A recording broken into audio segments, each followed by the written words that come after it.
चलो प्रेयर करते हैं।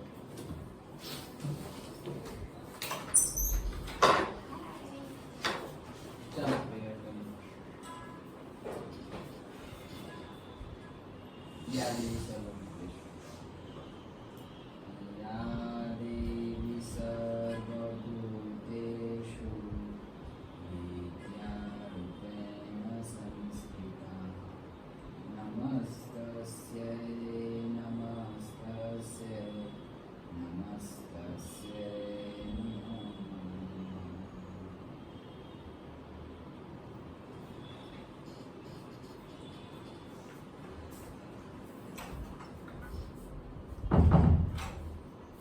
तो वो जो थोड़ा बाकी है वो देख लेते हैं। सर टेस्ट एग्जाम आया।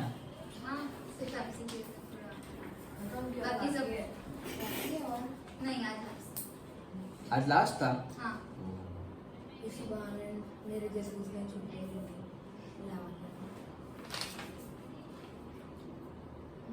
पाकिस्तान जनरल परवेज मुशर्रफ सब सही था सब। ये सब मैप आया कि हाँ वो तो ऊपर लक्षद्वीप आइलैंड बस सर ये सिंपल सिंपल नहीं है सब।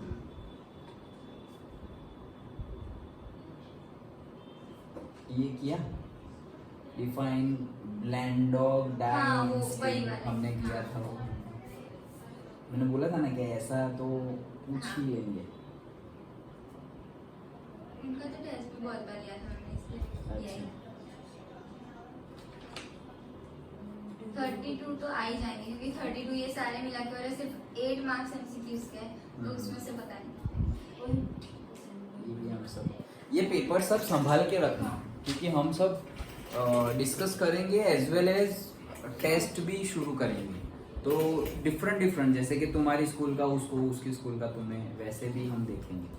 चलो हाँ चलो अभी ध्यान से सुनो। हमारा क्या था सिविक्स में हम जुडिशरी देख रहे थे ना। तो जुडिशरी में हमने देखा था कि 3 होते हैं। सुप्रीम कोर्ट नेशनल लेवल के इश्यूज के लिए, हाई कोर्ट स्टेट लेवल के इश्यूज के लिए and the district court that is the local issue के लिए और डिस्ट्रिक्ट रिलेटेड जो इश्यू हो उसके लिए। Okay so judiciary resolve the dispute such as judiciary कौन कौन से डिस्प्यूट को रिजॉल्व कर सकते हैं। वैसे सारे डिस्प्यूट को रिजॉल्व करने का रिस्पॉन्सिबिलिटी तो किसका है जुडिशरी का ही है। ओके सो देखते हैं कि सबसे मतलब 2-3 पॉइंट लिखोगे और तुम्हें 2-3 मार्क्स मिल जाएंगे। सबसे पहला एकदम सिंपल है disputes between the citizens of the country. 2 लोग लड़ रहे हैं, 2 बंदे लड़ रहे हैं, उसके बीच में डिस्प्यूट हो गया तो वो रिजॉल्व करने का काम जुडिशरी का है। Disputes between citizen and government. Okay government और सिटीजन के बीच में लड़ाई हो गई कि गवर्नमेंट सपोज यहाँ से हाईवे निकाल रहे हैं और किसी का फार्म बीच में आ रहा है तो बोले कि मैं नहीं बनाने दूंगा। गवर्नमेंट बोलेगा नहीं भाई ये तो बनेगा ही बनेगा। तो अब थोड़े ये डिस्प्यूट हो गया। अब लॉ के अकॉर्डिंगली किसका है क्या है सब देख के जाना पड़ेगा और केस भी हो सकता है और केस चल भी सकता है और जरूरी नहीं है कि हर बार गवर्नमेंट ही जीते। कई बार ऐसे केस हुए हैं जब गवर्नमेंट हार गई है और जो जनरल पीपल है वो जीत गए हैं। ओके अगर लॉ के हिसाब से सही है अकॉर्डिंग टू द लॉ है तो yes no problem. Then third disputes between the 2 और मोर स्टेट गवर्नमेंट। तो कभी कभी डिस्प्यूट होते हैं 2 और 2 से ज्यादा स्टेट गवर्नमेंट के बीच में। तब भी होता क्या है कि जुडिशरी से सॉल्व करना पड़ता है। क्या हो रहा है? तो जैसे कि एग्जाम्पल दूं तो नर्मदा रिवर का पानी के लिए ऐसा डिस्प्यूट था। जो डैम बनाया हमने तो डैम का जो स्टोर्ड वाटर है वो और डैम से जो इलेक्ट्रिसिटी जनरेट होती है वो सारा किसका होगा ऐसे उसके ऊपर। तो महाराष्ट्र, मध्य प्रदेश, गुजरात ये 3 स्टेट के लिए ये चल रहा था। सपोज दूसरा केस ले तो रिसेंट बहुत बड़ा केस हुआ था कर्नाटका और तमिलनाडु के बीच में जो कावेरी रिवर वाटर है। तो कावेरी रिवर वाटर सारा किसका है और वहाँ से जो डैम भी है कावेरी के ऊपर तो वो पानी आ तो रही है कावेरी, जा वो साइड रही है, तो कितना ये लोग यूज कर सकते हैं और कितना वो लोग यूज कर सकते हैं। अगर सभी वही लोग यूज कर लेंगे तो बाकी के लिए कुछ रहेगा ही नहीं। ज्यादा यूज कर लेंगे तो ओके, डैम तो बना ही सकते हैं बट करेंगे क्या उसके ऊपर। सो से जैसे कि ऐसा समझो नर्मदा रिवर मध्य प्रदेश से आ रही है, ऐसा सोचो कि सारा कुछ मध्य प्रदेश में ही यूज हो जाए नर्मदा का पानी, तो गुजरात में कुछ आएगा ही नहीं। ओके ऐसा होगा नहीं कि सारे का सारा यहाँ नर्मदा पे ये नहीं, क्योंकि क्वांटिटी बहुत सारी है। ओके कावेरी पे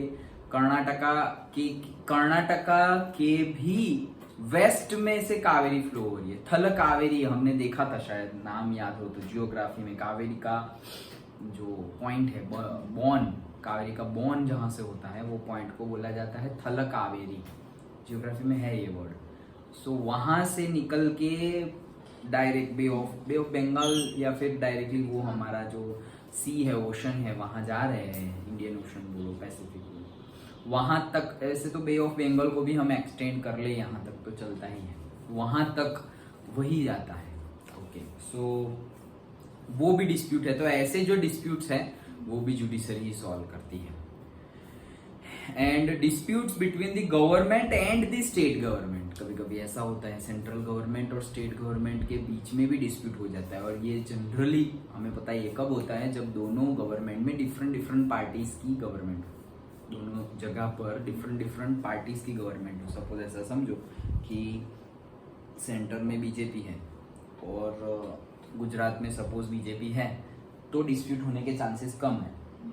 ओके कम है क्या, नेग्लिजिबल है। लेकिन सेंटर में बीजेपी है और स्टेट में कांग्रेस है और से आप है और कोई दूसरी समाजवादी पार्टी है, तो होने के चांसेस है।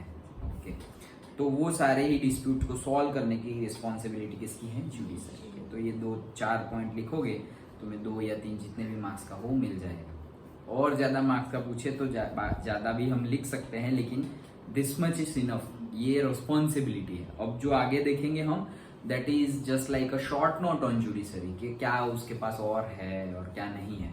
So it is nearly impossible to remove a जजेस of supreme court and high court.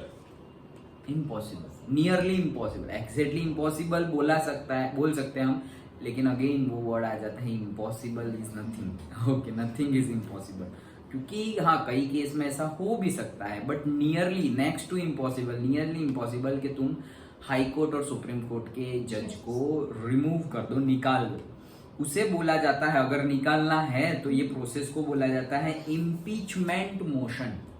IM in and peachment, PEACHMENT, impeachment motion. उसमें होता क्या है कि लोकसभा के 2/3 मेंबर्स, 2/3 मतलब 75%, और राज्यसभा के 2/3 मेंबर्स बोले कि हाँ सुप्रीम कोर्ट के ये जजेस को हटाओ और ये हाई कोर्ट के ये जजेस को हटाओ, तो ही हट सकते हैं, अदरवाइज नहीं हट सकते।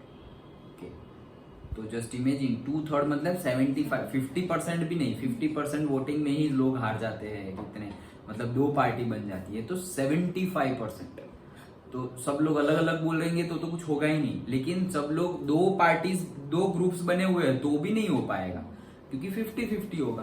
तो 75% वोटिंग में मेजोरिटी में आए लोग कि हाँ जजिस को हटाना है, तो ही हटेगा, नहीं तो नहीं। और वो भी दोनों हाउसेस में, लोकसभा में भी, अपर हाउस में भी और लोअर हाउस में भी, राज्यसभा में भी। वैसे राज्यसभा अपर हाउस है और वो लोअर हाउस है वर्डिंग के हिसाब से, बट दोनों हाउसेस में।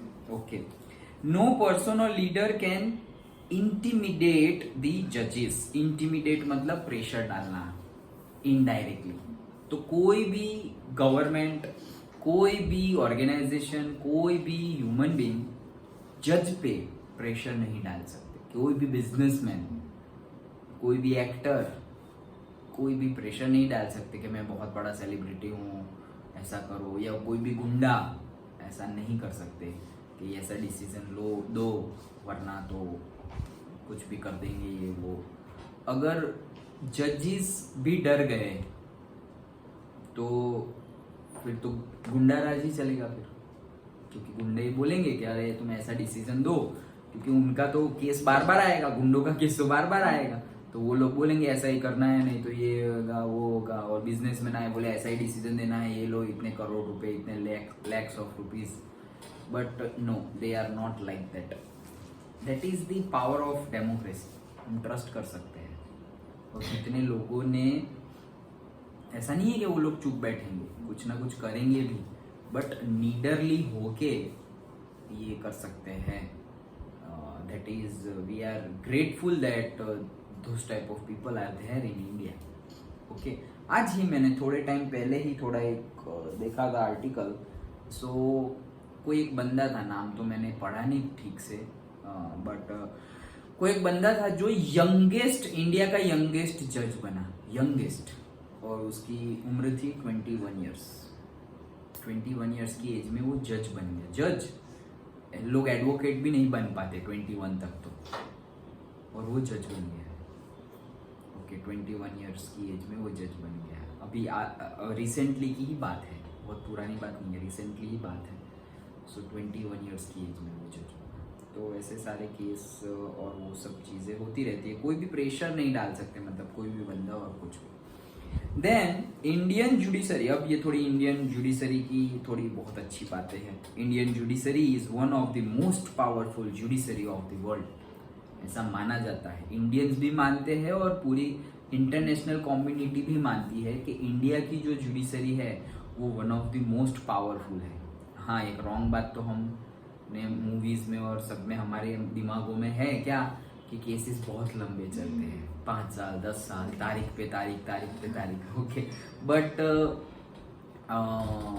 पॉजिटिव देखा जाए तो भले ही कितना लंबा चले, बट सही डिसीजन आता है। हम बोल नहीं सकते कि कोर्ट का डिसीजन 100% करेक्ट है, क्योंकि कोर्ट का डिसीजन तो वर्क करता है ऑन दी प्रूफ। तुमने कितने प्रूफ दिए कि ऐसा हुआ था, ऐसा नहीं हुआ था, लाइक दैट। अगर प्रूफ नहीं है तो जज बिलीव नहीं करेंगे। हर जगह तो सीसीटीवी नहीं था, और किसी को कोई बोला कि हाँ भाई मैंने देखा है ये इसको मार रहा था, मैंने देखा है ये मर्डर होते हुए, वो जो बोल रहा है कि मैंने देखा है वो भी सच बोल रहा है, उसकी क्या गारंटी? उसके बेस पे हमने बोला ना कि हाँ ही इज गिल्टी। किसी के कि कोई बोल रहा है उसके ऊपर ट्रस्ट करके हमने बोला। कोई रिटर्न एविडेंस नहीं है कुछ, या कुछ विजुअल्स नहीं है, सीसीटीवी नहीं थे वो टाइम पे, अभी भी है तो ऐसा नहीं कि हर जगह ही सीसीटीवी डाले हुए, हर जगह रिकॉर्डिंग है फोन के, ऐसा नहीं है। तो कितना कुछ होता है, तो प्रूफ पे चलता है ना। तो हम बोल नहीं सकते।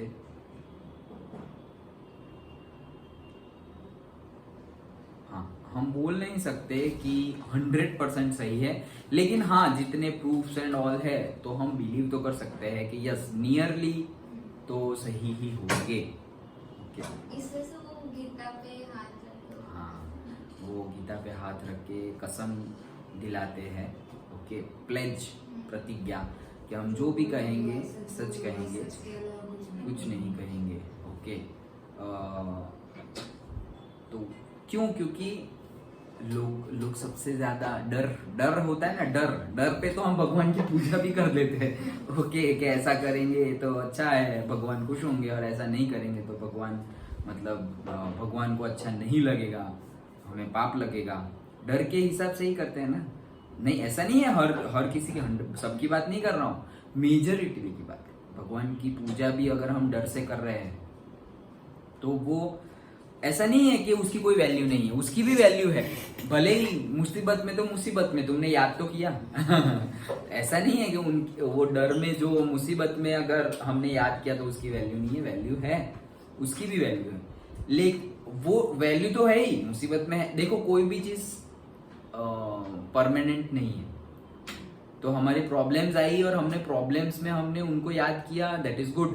लेकिन जब प्रॉब्लम्स नहीं है, अच्छा टाइम चल रहा है, जैसे हम रात को याद करें और दिन में याद ना करें, that is not good. Okay, और सिर्फ दिन में याद करें और रात को याद ना करें, वो भी नहीं।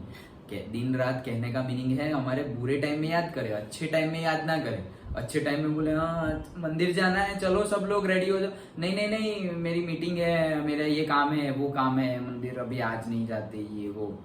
और अगर फंसे हुए हैं तो सब छोड़ छाड़ के मंदिर जाएंगे, ओके कि हाँ हाँ वो मीटिंग कैंसिल करो, पोस्टपोन करो, मैं मंदिर जाके आता हूँ, वो अंदर से कांस्टेंट रहना चाहिए। उस दिन बताया था ना, इंटेंशंस नॉट प्रेजेंटेशन। इंटेंशन अच्छे हो कि हाँ हाँ भगवान आप मेरे साथ ही है, मैं तो ये मीटिंग अटेंड कर लूँ, अभी मंदिर नहीं आ रहा, बाद में आऊंगा। तुम अंदर से इंटेंशन रखो ना, अच्छे अच्छे इंटेंशन तो रख ही सकते हो। जरूरी नहीं है कि हमें हर बार मतलब जाना ही चाहिए, वही टाइम पे पूजा करनी चाहिए। मतलब पूजा मतलब क्या है, हर बार ऐसे आरती करनी चाहिए, माला करनी चाहिए। भगवान ये सब नहीं मांगते हैं। फूल लेके आओ, प्रसाद लेके आओ, कभी मांगा है? नहीं, सिर्फ सोचे।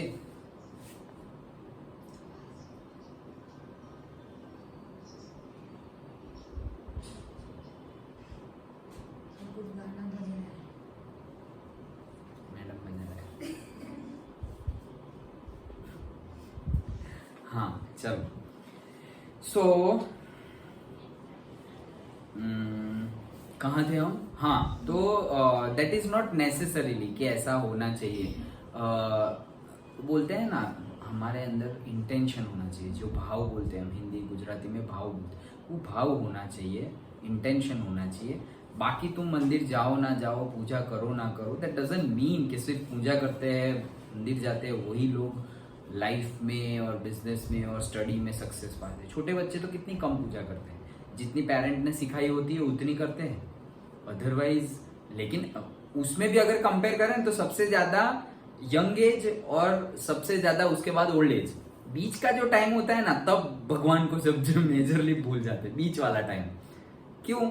क्योंकि वैसे जोश होता है कि सब कुछ कर सकते हैं ये वो, फिर वापस कहीं पे गिरे, फेलियर ये वो, वापस याद आ गए कि हाँ ये, बट डिफरेंट, बट कभी हम डिस्कस करेंगे। चलो, so Indian judiciary is one of the most powerful judiciary of the world, and Indian judiciary have the power to interpret the constitution of the country. Interpret कर सकते हैं constitution of India जो है उसको interpret कर सकते हैं, उसको उसमें चेंज लाना हो तो उसकी भी प्रोसीजर स्टार्ट करके चेंज भी ला सकते हैं, सब कुछ। Highest authority, Indian judiciary determines the constitutional validity of any law. Indian judiciary decide करती है कि कोई भी लॉ है तो वो कॉन्स्टिट्यूशंस के अकॉर्डिंगली सही है या नहीं। उनको तो दे दिया है रिस्पॉन्सिबिलिटी, लॉ बनाओ, तो कुछ भी लॉ बना देंगे, चेक कौन करेगा? जो इसीलिए देखो किसी को फुल फ्रीडम नहीं है। पार्लियामेंट को हमने बोल दिया कि लॉ बनाओ, तो वो लोग तो ऐसे ही लॉ बनाएंगे जिससे उनका फायदा हो रहा है, पॉलिटिशियन का फायदा हो। बोल दे कि अरे 50% इनकम टैक्स पे करना है और वो 50% इनकम टैक्स से सैलरी किसका बढ़ेगा? पॉलिटिशियन का, ऐसा बोल दे तो किसी को भी फुल फ्रीडम नहीं दे दी गई है। इंडियन गवर्नमेंट की ये बहुत ही अच्छी कैरेक्टरिस्टिक्स है ना, जो लेजिस्लेचर है उसके पास फुल फ्रीडम है, फुल पावर है कि भाई वो सब कुछ कर सकते। सब कुछ नहीं कर सकते, सिर्फ और सिर्फ रूल बना सकते हैं। बोलो कि नहीं मैं रूल फॉलो भी करवा सकता हूँ, ये करो, तुम्हारे पास पावर ही नहीं है। वो पावर एग्जीक्यूटिव्स को दे दी है, वो लोग रूल नहीं बना सकते। बोले यार मेरे हाथ बंधे, पुलिस वाला बोलेगा मेरे हाथ बंधे हुए ना, तो इसका तो अभी एनकाउंटर कर देता है। ऐसे उसके हाथ बांधे किसने है? जुडिशरी। एक हाथ बांधा है जुडिशरी ने और एक हाथ बांधा है लेजिस्लेचर ने। ओके, तो वो दोनों हाथ छोड़ देंगे, हाँ हाँ ये तुम सही कर रहे हो लॉ के अकॉर्डिंगली, तो वो जो चाहे कर सकता है। Okay, but full freedom judiciary को भी नहीं है कि कोई भी आया वो बस तुमने गलती की है जाओ पनिशमेंट 14 साल जेल में, ऐसा नहीं बोल सकते। मतलब प्रूफ चाहिए, और प्रूफ में भी फिर क्या बोले मैं ही हूं, मैं ही जुडिशरी हूं, मैं ही तो हूं फुल एंड फाइनल, मैं बोलूंगा वो फाइनल। बोले ना, बताओ तुम कॉन्स्टिट्यूशन में कहां लिखा है कि ये करना गलत है। ओके, जैसे कोई किसी के साथ कुछ भी हो गया, सपोज एकदम छोटा सा एग्जांपल लेते हैं, तुम राइट साइड पे गाड़ी चला रहे हो और गाड़ी का एक्सीडेंट हो गया और कुछ भी हुआ, तो अब किसी ने केस किया, अब तुम वहां लड़े, अब तुम्हारी और जज की बनती नहीं है। ओके, तो वो जज ऐसा नहीं बोल सकता नहीं नहीं तुम ही गलत हो, तुम्हारा पनिशमेंट है, तुम्हें 5000 रुपीज पेनल्टी, जाओ केस डन सॉल्व। ऐसा नहीं कर सकते। तुम पूछ सकते हो आप बताओ कॉन्स्टिट्यूशन के अकॉर्डिंगली मैंने गलती क्या की है, वो तो बताओ। आप बोल रहे हो गलत है, चलो एक्सेप्ट कर लेंगे, पहले गलती बताओ। मैं तो राइट साइड पे था, मेरी क्या गलती, मैंने तो ओवरटेक भी नहीं किया, कोई गलती नहीं है, हेलमेट भी पहना था, लाइसेंस भी है, गलती है कहाँ? कोई गलती नहीं होगी तो जज तुम्हें पनिशमेंट दे ही नहीं सकते। तो किसी के भी हाथ में फुल अथॉरिटी नहीं है। Okay, and last but not the least, judiciary acts as the guardian of the fundamental rights. तो जो भी फंडामेंटल राइट्स है उसका गार्डियन कौन है? गार्डियन मतलब संभालने वाला, उसका रक्षक कौन है, प्रोटेक्टर कौन है? जुडिशरी। ओके, क्योंकि सबको डर लगता है कि नहीं पेनल्टी लग जाएगी ये वो, तो that is the judiciary. And last but not the least, छोटा सा topic, PIL, public interest litigation. Okay, in case of any violation of a fundamental right, कोई भी सारे फंडामेंटल राइट है उसका अगर वायोलेशन हुआ, the aggrieved person can go to a court for remedy, but now any person can go to court against the violation of a fundamental right if it is of social or a public interest. This is called the public interest litigation.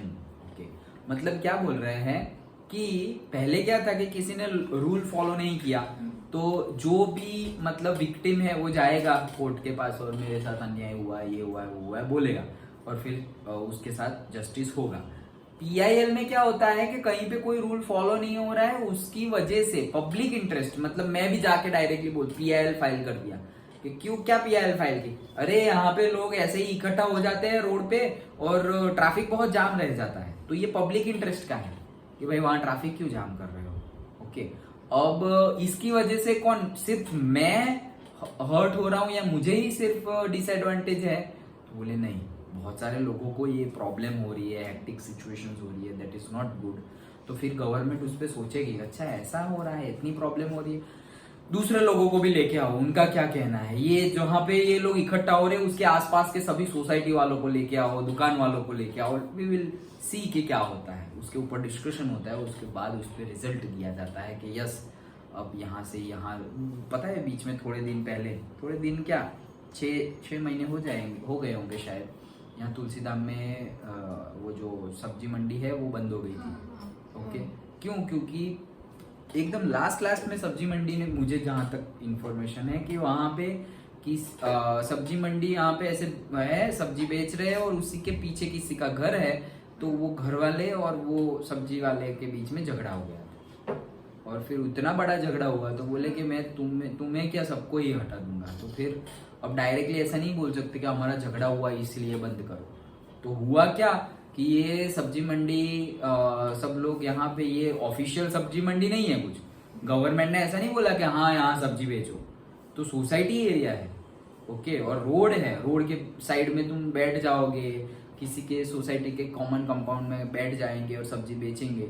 सब लोग आए और start हो गया। Okay, but वो government ने नहीं निकाला है कि ये पर्टिकुलर ये जगह है, तो वैसे PIL हुआ और उसके ऊपर केस चला और फिर गवर्नमेंट तो लॉ के हिसाब से जाएगी, हाँ बात सही है, ये सब्जी बेचने की जगह थोड़ी है, बंद करो, तो बंद हो गया, फिर से चालू हो गया क्योंकि प्रॉब्लम सॉल्व हो गया।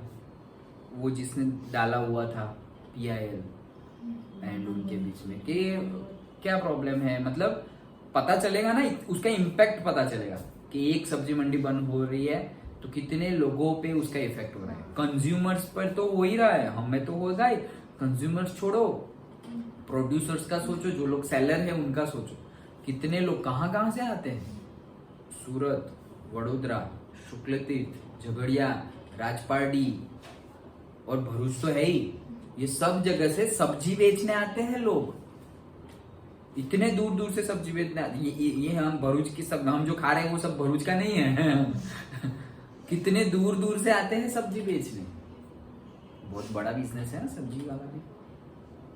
यही एक बाकी है अभी, बाकी सब जगह एंटरप्रेन्योर्स आ गए, वड़ा पाव भी बेचने लगे ओके, सब्जी बाकी है, बस हम स्टार्ट कर सकते हैं सब्जी में, लेकिन उसके लिए कांटेक्ट अच्छे होने चाहिए फार्मर्स के साथ, तो कर सकते हैं, सोचेंगे, चलो देखेंगे बाद में।